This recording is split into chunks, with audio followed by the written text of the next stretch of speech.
साथियों, वंदे मातरम।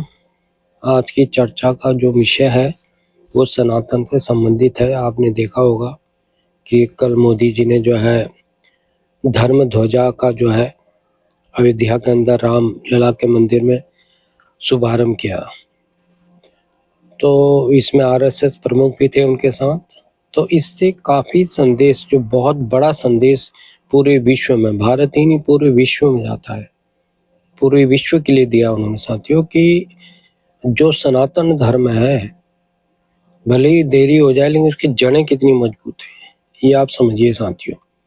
500 सालों की तपस्या के बाद लेकिन विजय मिली और वो सभी काम हो गए जो कि विपक्ष के लोग बार बार मुद्दा सोचते थे कि भाई आप मंदिर तो, झंडा तो फहराओगे लेकिन तारीख नहीं बताओगे। तो ये मंदिर भी बना, तारीख भी पता चली और आज जो है जो ध्वजा का जो आपने देखा हुआ धर्म ध्वजा फहरा दी गई है। उससे कुछ बातें जो हमको सनातनियों को समझने की जरूरत है साथियों, आपको ये बताना चाहता हूँ कि आपने देखा होगा कोई भी धर्म हो, मान के चलो कि ईसाइयों का है, ईसाइयत है, इस्लाम धर्म है, यहूदी धर्म, या जो भी धर्म पूरे विश्व के अंदर हैं, सबकी डेट और तारीख सबको पता है, जो कि इतिहास में दर्ज है।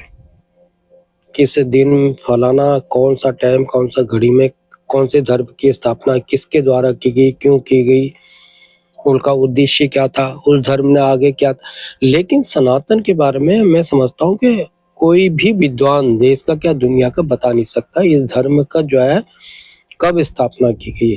आदि से अनंत, जिसे हम लोग कहते हैं ना, आदि से अनंत तक। तो इसका मतलब क्या आप समझ सकते हैं, ये कितने आक्रमणकारी आए, कितने मुगल लोग आए, अंग्रेजों ने पूरी शक्ति कोशिश की कि सनातन को मिटाने की, उसकी पहचान को खत्म करने की, लेकिन क्या कर पाए? आपसे पूछना चाहता हूँ, क्या कर पाए? क्यों नहीं कर पाए? इसका मतलब कोई ना कोई शक्ति तो है पूरे विश्व के अंदर। और सनातन का आपने देखा होगा ध्येय और उद्देश्य, आपने देखा होगा इससे बड़ा तो कोई उद्देश्य संसार में है नहीं। ये सभ्य समाज की स्थापना जिसे हम लोग कह सकते हैं। लेकिन क्या है, हमारे विपक्षी लोगों को तो कुछ पसंद ही नहीं है, चाहे कैसे भी करें। इतना झेलने के बाद भी उनको अकल नहीं आ रही है।